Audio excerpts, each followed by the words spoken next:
Om.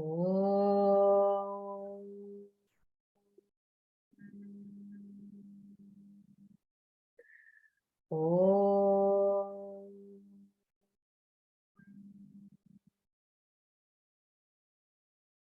Om. Om Sahana Bhavatu Sahanau Bhunaktu Saha Viryam Karavavahai Tejasvinavadhitamastu ma vidvishavahai. Om Shanti Shanti Shanti. Vakratunda Mahakaya Suryakoti Samaprabha Nirvignam Kurume Deva Sarvakaryeshu Sarvada. Saraswati Namastubhyam Parade Kamarupini Vidyarambham Karishyami Siddhir Bhavatu Me Sada. Samasta Jana Kalyani Niratam Karunamai Namami Chinmayam Devam Satgurum Brahma Vidvaram Mukam Karoti Vachalam Pangum Lankayate Girim Yatkripatamaham Vande Paramanandamadhavam Paramanandavadhavam. Right? Let us read verses 36 to 39. We started also 39. So let us read those verses. Api chedasi papebhyah sarvebhyah papakrittamaha sarvam jnanaplavenaiva vrijinam santarishyasi yathai-dhamsi samidhognihi bhasmasat kurute arjuna jnanagni sarvakarmani bhasmasat kurute tatha nahi jnanena sadrisham pavitram iha vidyate tatsvayam yoga samsiddhaha कालेनात्मनि विन्दति श्रद्धा वालभते ज्ञानं तत्परः संयतेन्द्रियः ज्ञानं लब्ध्वा परां शान्तिम् अचिरेणाधिगच्छति. Okay. So what we saw last week, now we are coming to the end of chapter 4. Very, very beautiful chapter. Jnana Karma Sannyasa Yoga. The renunciation of action through knowledge. What is the glory of knowledge? This is seen in verses 36 to 38. So last time we saw that even if one is the worst of the sinners, this is in verse 36, worst of the sinners, this person can cross the vast ocean of sin through knowledge, through the boat of knowledge. What does this mean? Here we're redefining the concept of sin. Normally, when we think that we do something bad, that is a sin. When we do something adharmic, that is a sin, right? And I explained last week that when we do something, there's a physical result. If we hit somebody, it's a physical result. There's a psychological effect also in the mind that we feel bad or disturbed, and the other person also feels disturbed. And there's the posterior effect, which is what we call the pap, that demerit, that papa. So when we do something bad, all of these things happen to us, and that's called sin. It encompasses this whole thing, the physical, the action, the physical effect, the psychological effect, the posterior effect, all of that is sin. And we see all of that as sin. We've done something bad. But now here it says even punya is sin. Even punya is sin. Because sin doesn't lie in a good action or a bad action. Sin lies in doership, the taint of doership. That's what we saw, and we saw Gurudev's commentary on that. And then in verse 37, Sri Krishna explains this is how knowledge works on karma, on action. Knowledge is able to burn all results of actions because all results of actions reside in the doer. And knowledge burns the doer, burns away the doer. So the sin again is not good action or bad action. The sin here is doership, that I have taken or owned the action up. I have said, I am the doer, I am the enjoyer. That is that vrajinam, that's the sin. Because we're taking, again, something that's not ours. We're owning up something that's not us. And so he says, just as fire burns wood into ashes, in the same way, this jnana agni, this fire of knowledge, what it does, sarva karmani.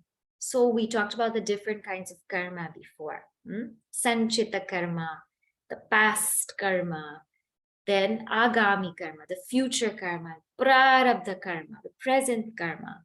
Knowledge burns all of it into ashes. Because the karma, the actions belong to the doer, and knowledge burns the doer away. And so what happens to jnani? What happens to somebody who is enlightened? Someone who is enlightened, then all their past karmas are gone, void. There's no more rebirth for them. All their future karmas, whatever results of actions that have to come, even those, they're not affected by it. They're not affected by it because they know they're not the doer. And definitely the present actions, the results of actions, that also doesn't touch them. They're not affected by it because they know they're not the doer, they're not the enjoyer. So karma cannot touch this jnani, this enlightened being, though it appears to be there.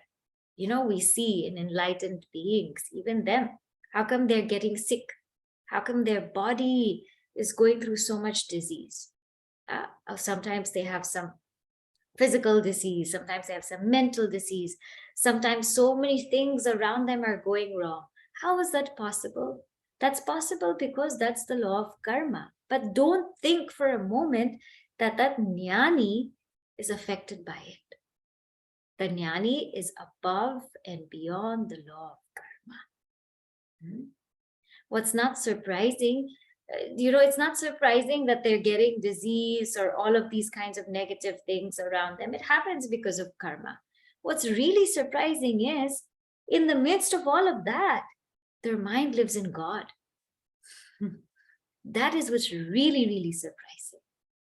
That their mind lives in God, that they don't even feel that all of this is happening to them. So that is what we saw. And we saw the glory of bhasma, that vibhuti, right? Bhasmasat kurute. Bhasmasat, when they put the 3 lines. What does that mean? It means the 3 karmas. Past karma, present karma, future karma. And there's a red dot. That jnani is beyond it. Above and beyond it.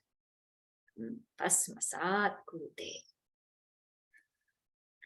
Then in verse 38, we saw for all of these reasons that in a moment that knowledge can burn away all karma, and even the worst and worst of the sinners is able to cross this ocean of sin through knowledge. There is nothing more purifying than knowledge. Nahi jnanena sadrisham pavitram iya vidyate. Nothing more purifying than this knowledge. And the one who has taken time to perfect themselves, the one who has purified themselves enough, in time will be liberated. They will find the self in time and they will be liberated.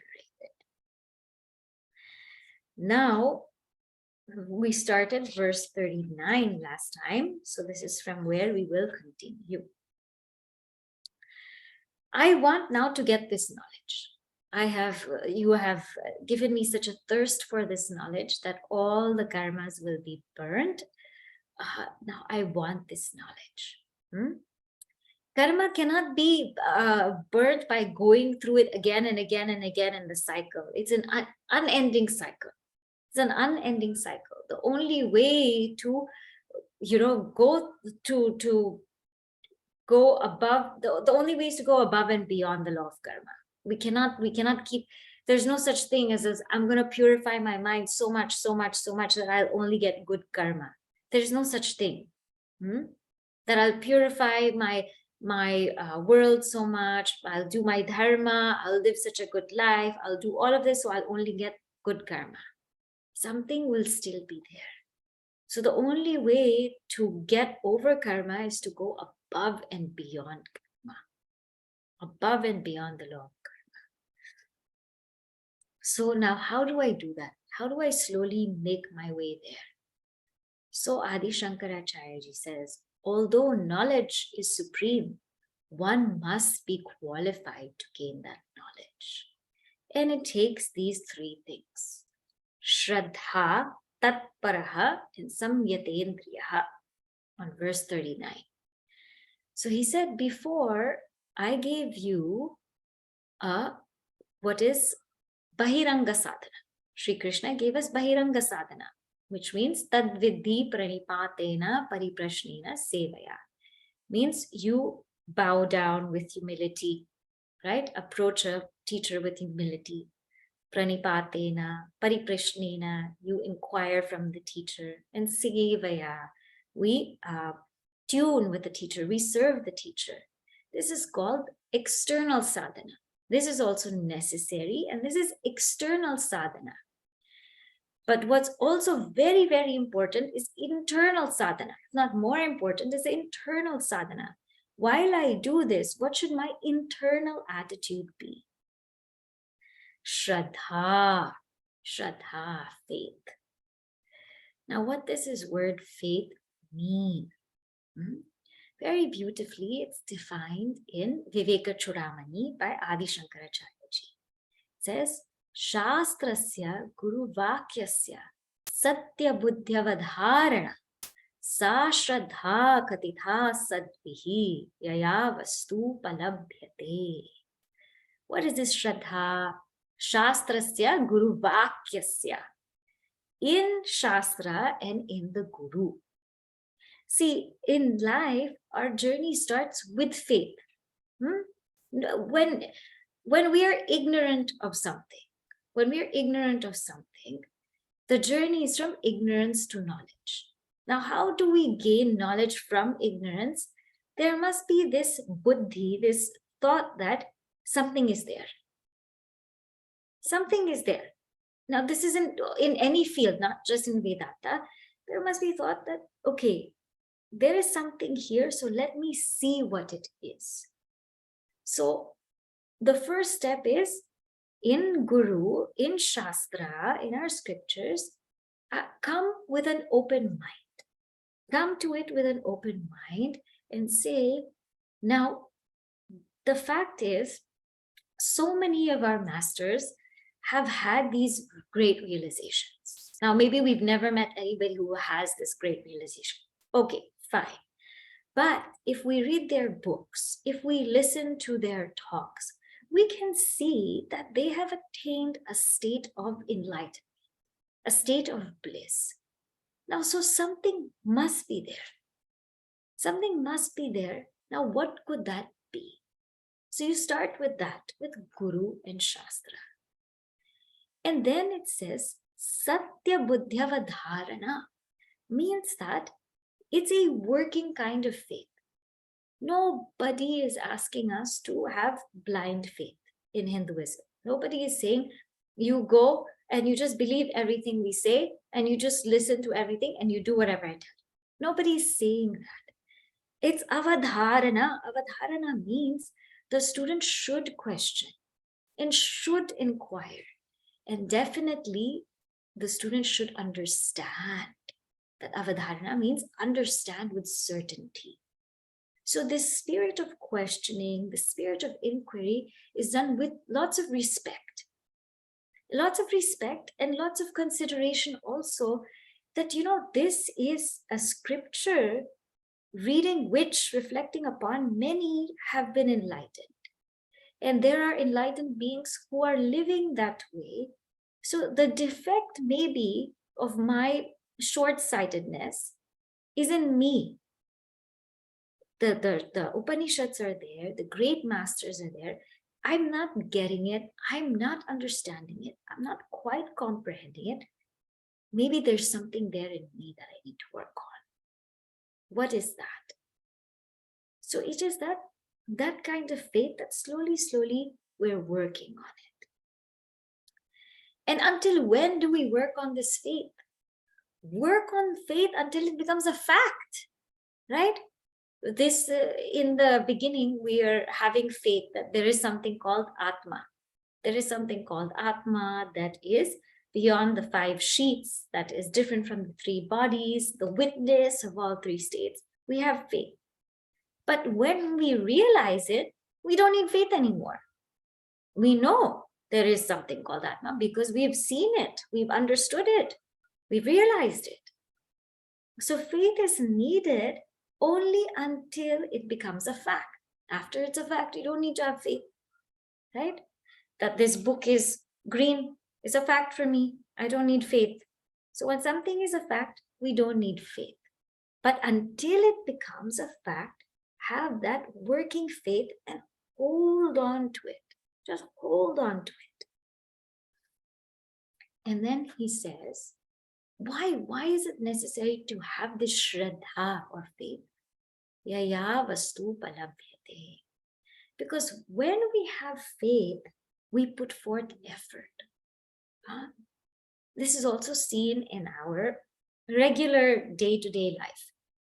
Somebody tells us, you go to this restaurant and eat. It's very good food. Then we will, if we really have faith in the person, we will go. We'll go. We don't even look at the menu, nothing. This person said it's good, you go. But the one who has no faith will have so many questions. What will I eat there? Where is it? Is it really good? You have no faith. There's so many questions. The mind is going in so many places. It takes so much delay and going back and going forth and instability. You don't move sometimes. I'm not going.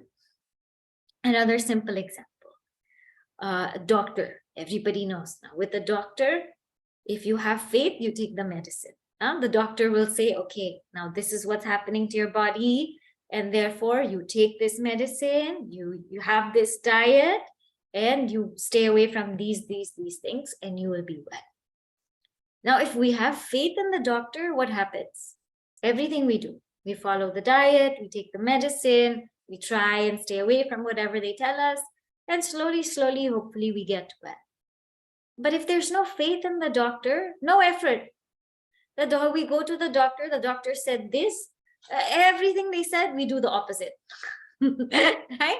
Then we don't get well. So when we have faith, then we put forth effort. We put forth, and the more faith we have, the more effort we put. And that faith also is something that calms us and protects us. The mere faith that Bhagavan is taking care of us, or Guru is taking care of us, it's such a calming feeling that you cannot worry. You cannot worry because that faith is there. And faith is that moves mountains, that makes anything and everything happen. And this is so beautifully seen also in our culture that so many people go to the temples with such deep faith in their eyes that their disease will be cured or that their prayers will be answered. They have such deep, immense faith. People go on pilgrimage with just faith. They might not have money, they might not have transportation, nothing. They just simply walk on faith. That is really something. There are people who do parikrama around Narmada Devi, and they go barefoot and they carry minimum things, and they're meant to, that parikrama, they're meant to go into the house and beg and say Narmade Har, and that they will get food. And if they say Narmade Har, they should find a place to stay. So they go, not knowing where they're going to sleep, not knowing where they're going to eat, and they just go. So people move on faith. So if we have this faith, this working faith, that listen, let's start with it.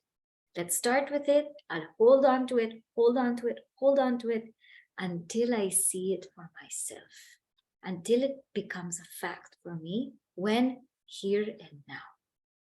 That person who has faith will gain knowledge. There's no doubt about it.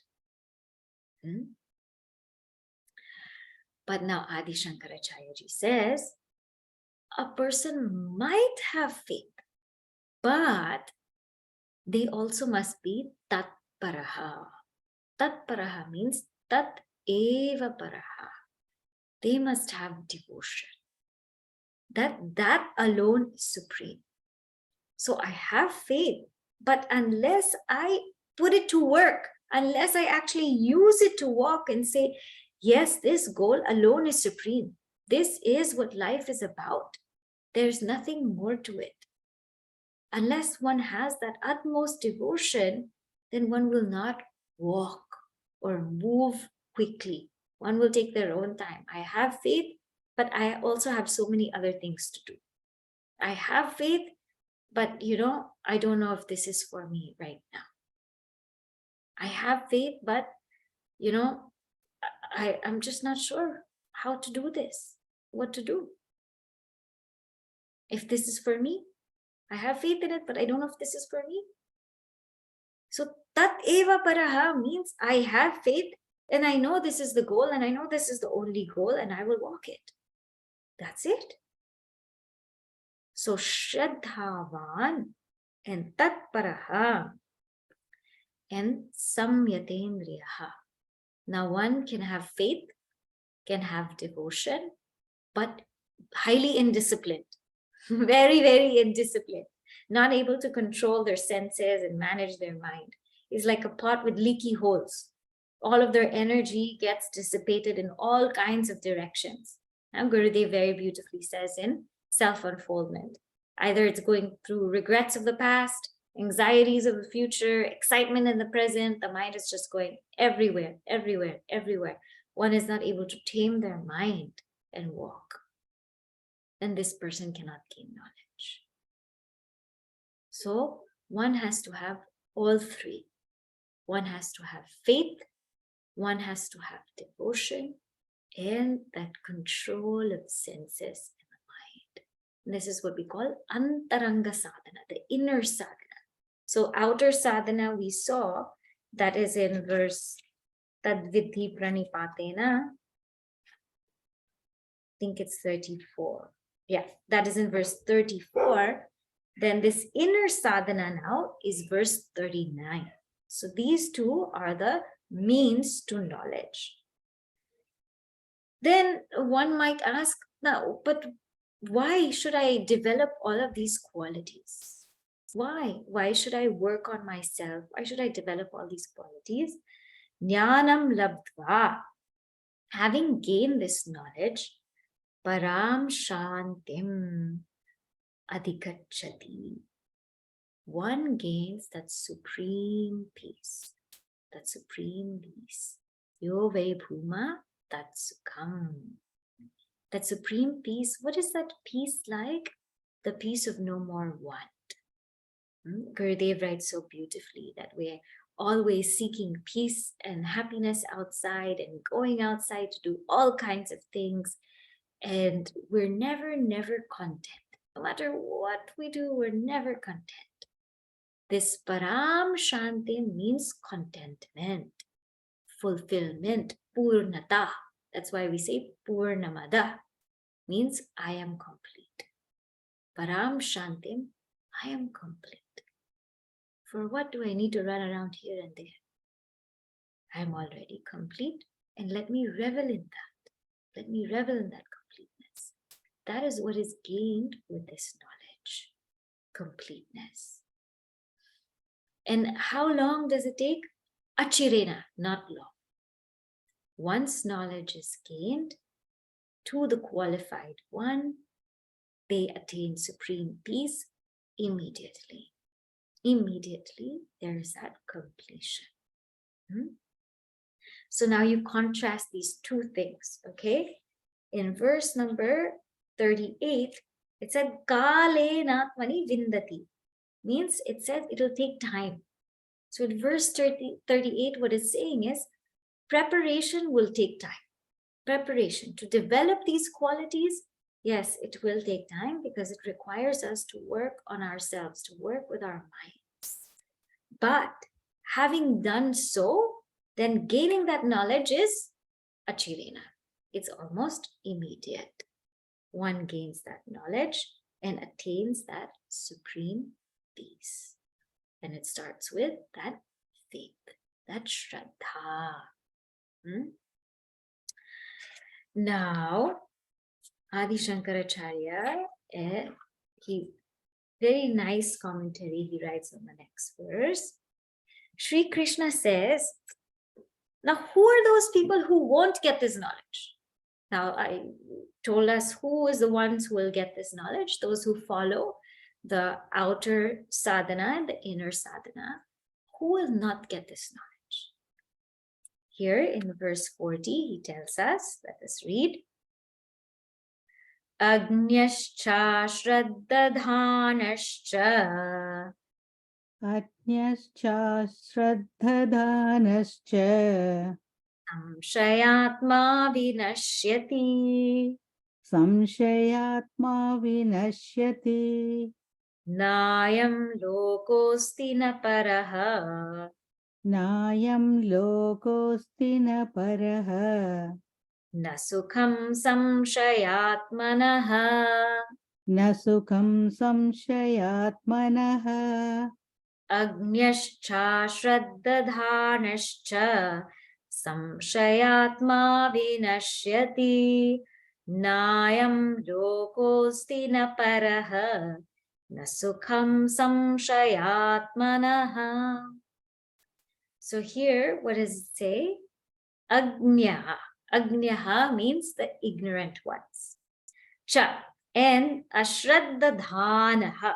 Ashraddadhana. Shraddha means faith. Ashraddadhana. The ones who don't have faith. And samshayatma. The ones who doubt. The doubting self, vinashyati, goes to destruction. This phrase is very famous. Earlier, Shraddhavan labate jnanam, very famous. Here, samshayatma vinashyati. The one who doubts, they get destroyed. Na ayam lokaha. Not this world. Na paraha. And not the next world. Sukham. Happiness.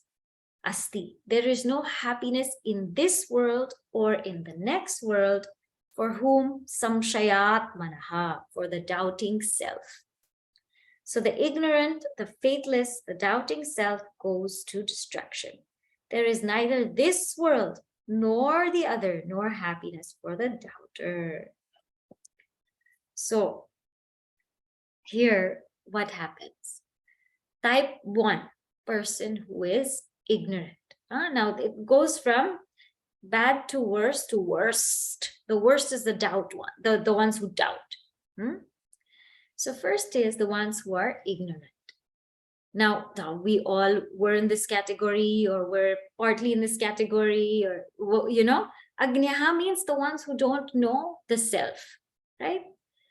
Now for them, life is not that bad, because even for those who are ignorant of the self, of the Atman, if they have faith, if they have some kind of faith, they will gain some pleasure, some happiness.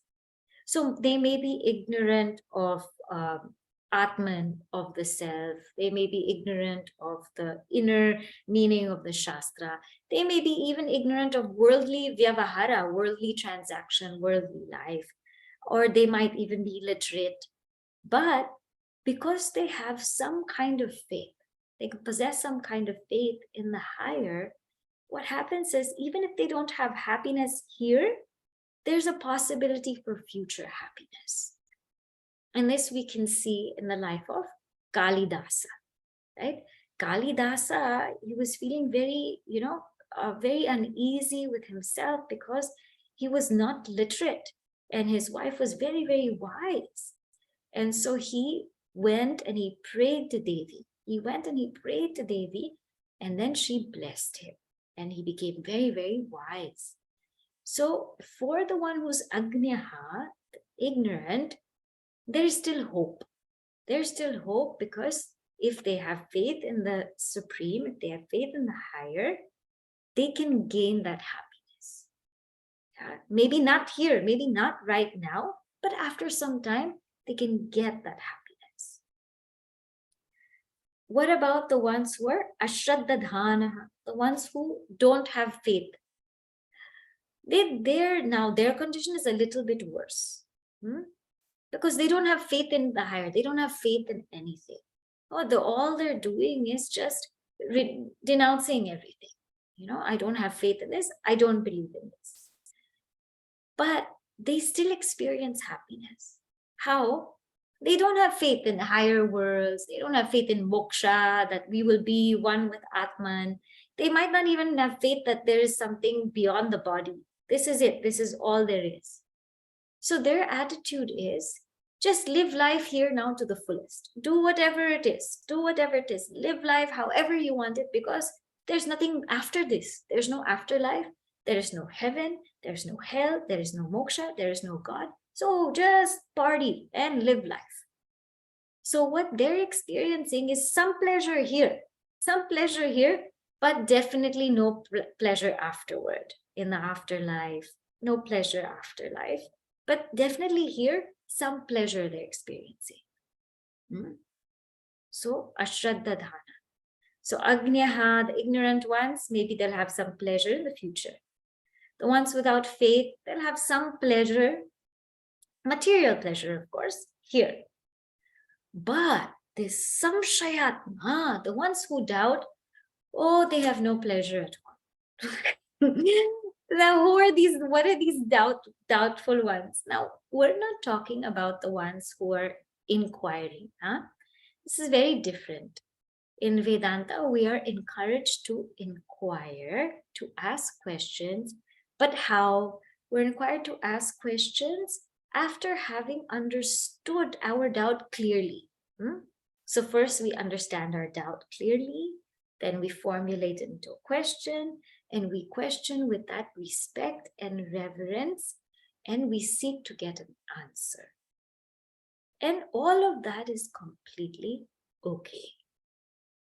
But this, what we're talking about, is somebody who just doubts everything. Every single thing they just doubt. Without thinking, without looking into the matter, every single thing they just question. They just question life. So these kinds of people who doubt, they doubt themselves also. They doubt their friends. They doubt scriptures. They doubt teacher. They doubt God. They just doubt. Full on doubt. Doubt about everything.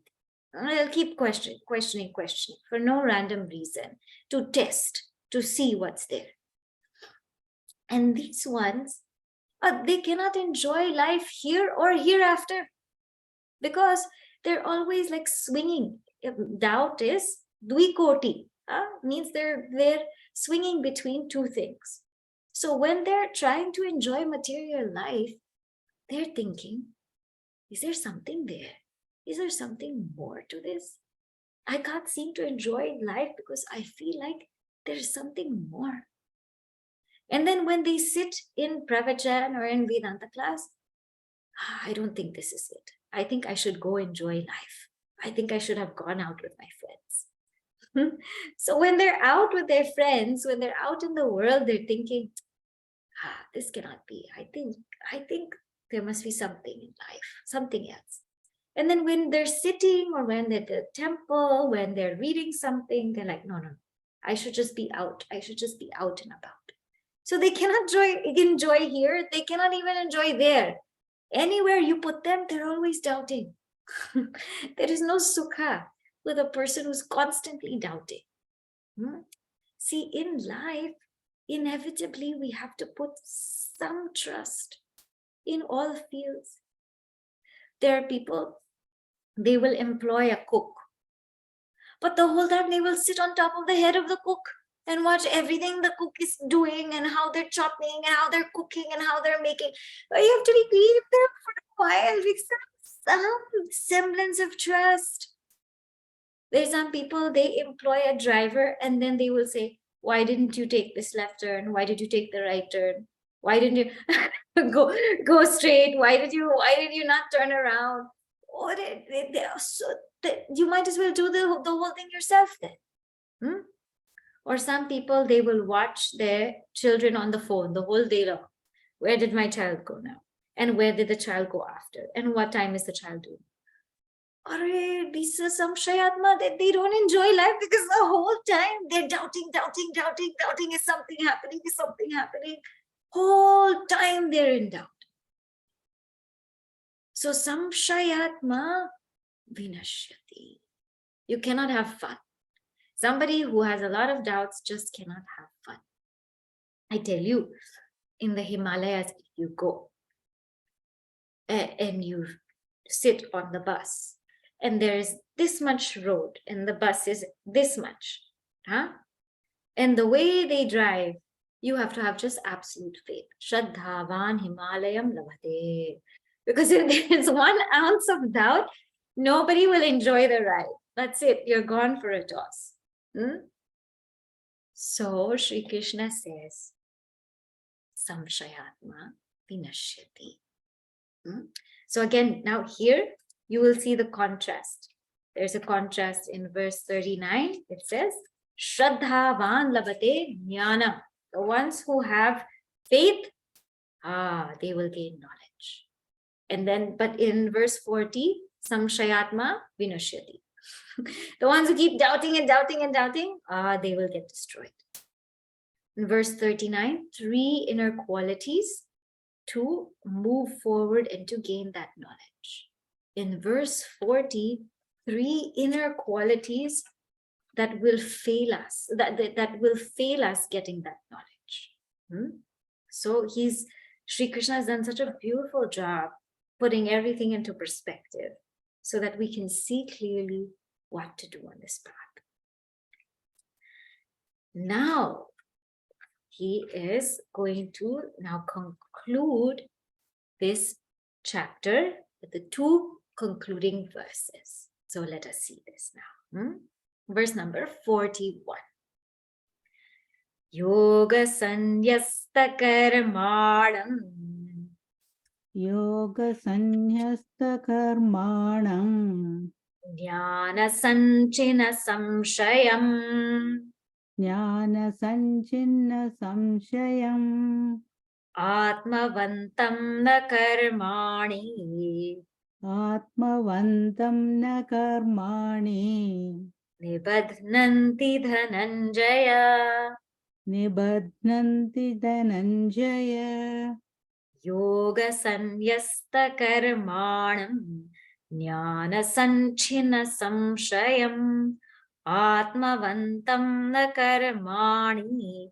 Nibadhnanti dhananjaya. So now he says, this is the conclusion of the 4th chapter, these next 2 verses. He says, Yoga sanyasta karmanam, the one who has renounced actions by yoga. We will see what that yoga is. Jnana sanchina samshayam, one whose doubts are rent asunder by knowledge. Atmavantam, poised in the self. Na karmani nibadhnanti, the actions do not bind this person. He who has renounced actions by yoga, whose doubts are rent asunder by knowledge, who is self-possessed, actions do not bind him, O Dhananjaya. So the main message of this chapter is how to overcome the bondage of karma. Huh? So in chapter 3, how to do karma yoga was very, very clearly seen, right? How to do karma yoga, Ishvara Arpana Buddhi, Prasada Buddhi. Dedicate our actions to the higher and accept everything as prasad. And this is the way of karma yoga. Now, in chapter 4, Sri Krishna goes a step a little bit deeper. He says, after doing karma yoga for some time, now let go of the kartritva, let go of the doership. Now work on letting go of the doership. And how does one let go of the doership? Yoga sannyasta karmanam. So sannyasta, one who has renounced actions by yoga. Yoga here means the knowledge that I'm the actionless self amidst all the actions. So remember these verses we took, 18 to 23. We will, next week when we do the summary, I'll highlight these certain verses so you can remember. I can also remember. But knowing that I'm the actionless self amidst all the action. That who's really acting? Guna guneshu vartante. These gunas, these organs, sense organs, the mind is interacting with the sense objects. Sense organs interacting with the sense objects. And I am the mere witness. I am that stillness amidst everything that's in motion. So with this knowledge, knowing that I am the actionless self amidst all actions, renounce the doership. Let go of the doership. Know yourself as the non-doer. That is point number 1. Yoga sannyasta karamanam. Know ourselves as the non-doer of action. Point number 2, jnana sanchina samshayam. Bhagavan Krishna says, I told you what samshaya does. I told you what doubt does. Therefore, chinna. Chinna means to cut the doubts. How? Through knowledge. So whatever doubts we have about the self, about Atman, about being the substratum of the world, how Lord Krishna says, Jiva and Ishvara are one, that Jiva and God are one. How is it possible? How is it possible that the entire world of names and forms is within me? How are all of these things there? So these doubts might be in a seeker's mind. So what he says is, hold that doubt, nurture that doubt, and remove it. Don't let the doubt don't just let the doubt just go like that. Take that doubt. Take whatever doubt it is we have, look at it, nurture it, think about it deeply, and try to see how to remove it. Seek help to remove that doubt, but cut it. So don't just let it go like that. Cut the doubt. The doubts have to be cut. Chinna samshaya. It also says in Drigdrisha Viveka, cut the doubt. Cut the doubt with knowledge. And strictly speaking, when do doubts really get removed? When do they really get removed? When we have our own subjective realization of the truth. When we have realized the truth, then no more doubts are there. There might be doubts like, is this an orange or is this a clementine? Is this a pear or is this an apple? There might be doubts like that. But a doubt of, am I Atma or am I the body? Or is this world real or is it an appearance? All these doubts are removed when one has a subjective experience of the self. Ananda Mahima gives this very beautiful example. She says, when people are traveling on the path, all kinds of doubts arise. when people are on the path, which way to go. Now, how do we get there? What time should we leave? And which mode of transportation should we take? And are there stops on the way? And is there a back road in case there's traffic? So many doubts are there for people on the path. So many questions there are. But the one who has reached, no more doubts. They know how to get there, what way to get there, where to stop. They know the back roads. In case something goes wrong, they know who to call. They know all kinds of things because they've gone in and through the path. So for that one who has realized the self, there is no doubt because they know the entire path. They know the entire way. But people who are still walking, they'll have all kinds of questions, all kinds of queries. So this jnana, the chinna, the cutting, really happens when we have internalized this knowledge for our own selves and with our own clarity. You will say this in the next verse, with our own clarity. It cannot be with somebody else's clarity, with our own clarity. And then he says, Atmavantam. And that's not enough. Atmavantam, here he says, Adi Shankaracharya says, Apramattam. Apramattam means with full alertness. With full alertness. Living life with full alertness of this knowledge. Means ever keeping ourselves in tune with it, surrounded by it. Just in it. Just keep yourself in it. So that it soaks into your entire being. It is you absorb every single thing about this knowledge. Keep in it. Keep with the company of people who are in it. Keep yourself there so that we remain ever alert. Apramattam. And if we apply these three, and these three can also be seen as Shravanam, Yoga Sanyasta Karmanam. On the basis of Shravanam, we understand we are not the doer. On the basis of Mananam, deep Mananam, our doubts are cut.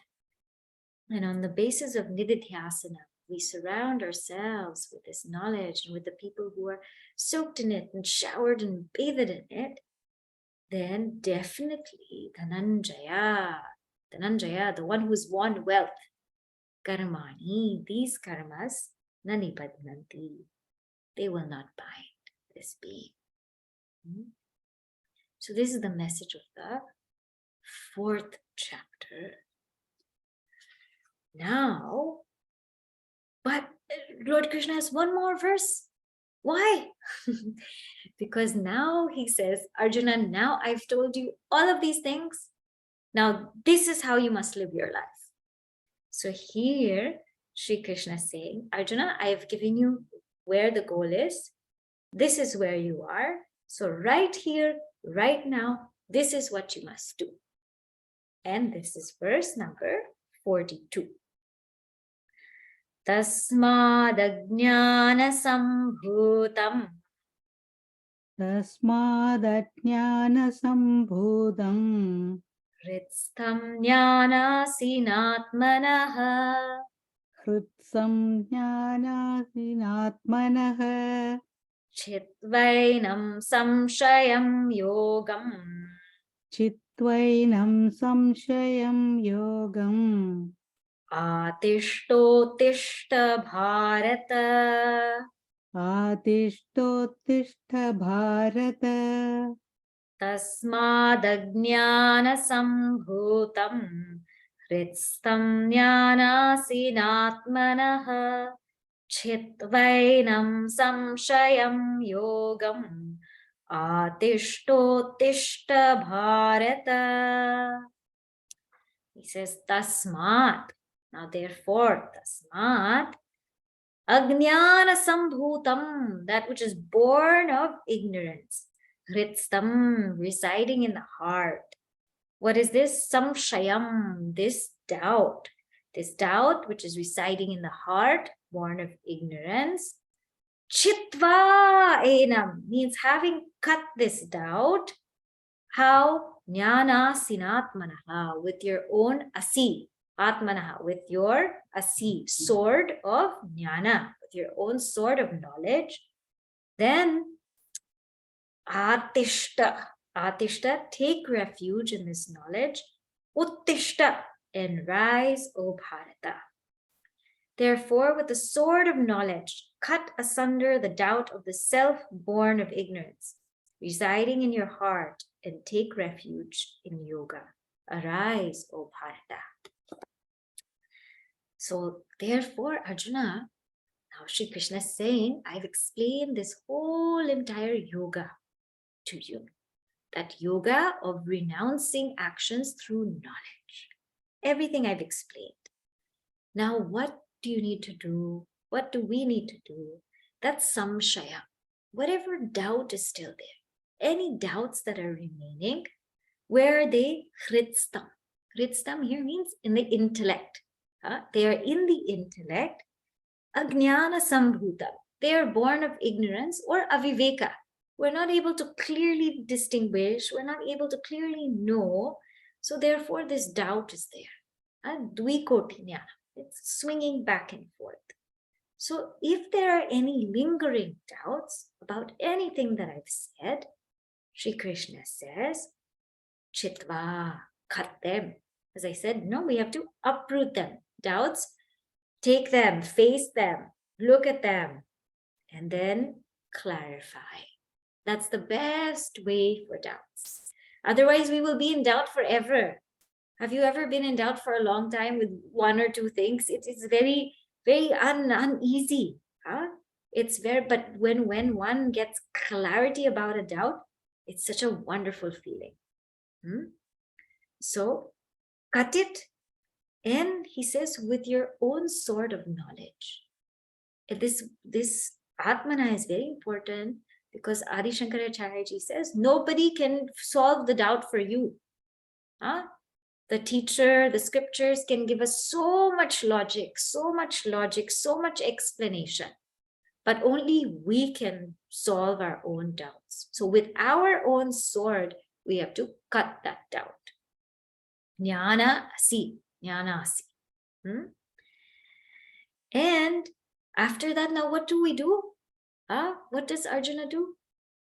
Says, atishta yogam. Take refuge in yoga. Now here, very interestingly, here it says, when it says, take refuge in yoga, what is written? Samyak darshanopaya karmanushtanam. Means he's telling Arjuna, take refuge in karma yoga.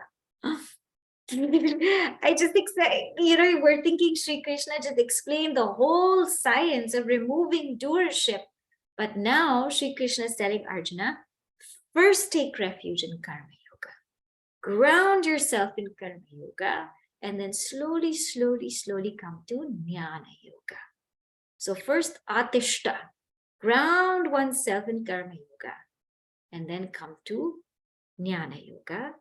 And then he says, uttishta. Uttishta means get up and do your duty.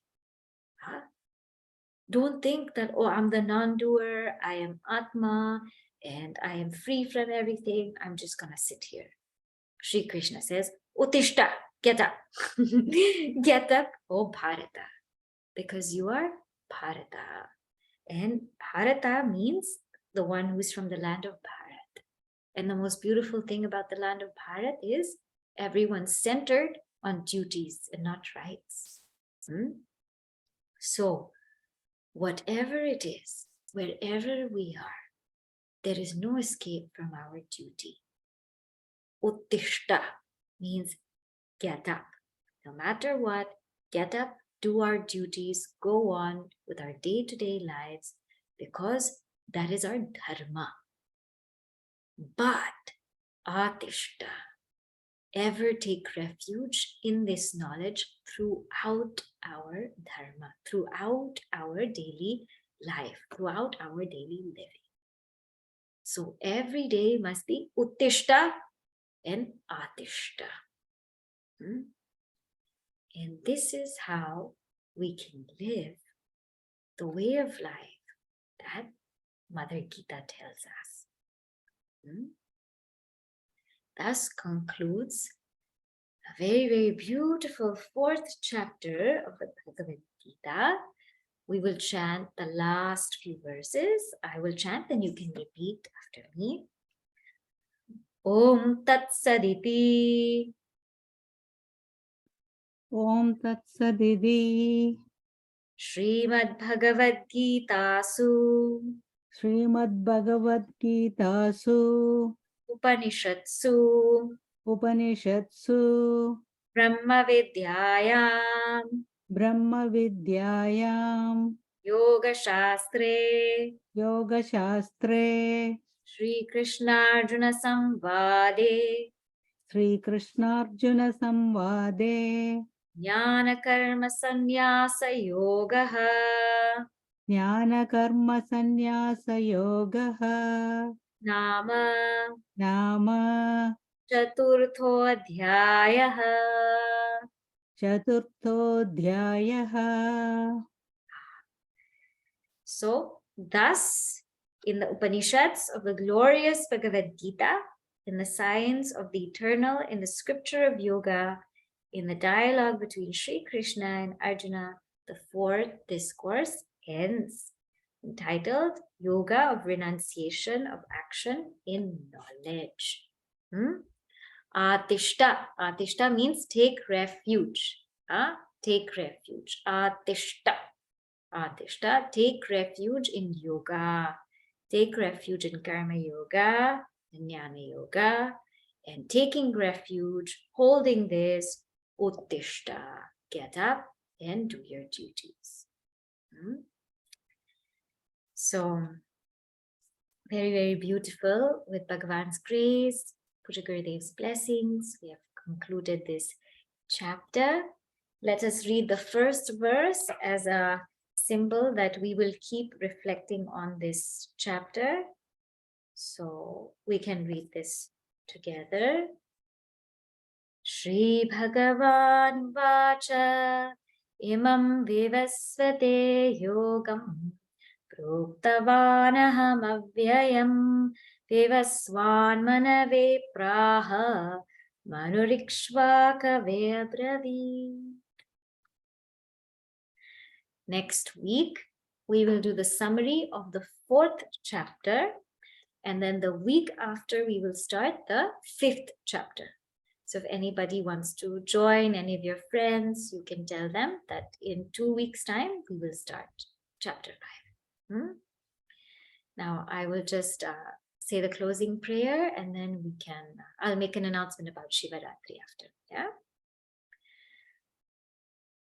Om Purnamadah Purnamidam Purnat Purnamudachyate Purnasya Purnamadaya Purnameva Vashishyate. Om Shanti Shanti Shanti. Harihi Om Shri Gurubhyo Namaha.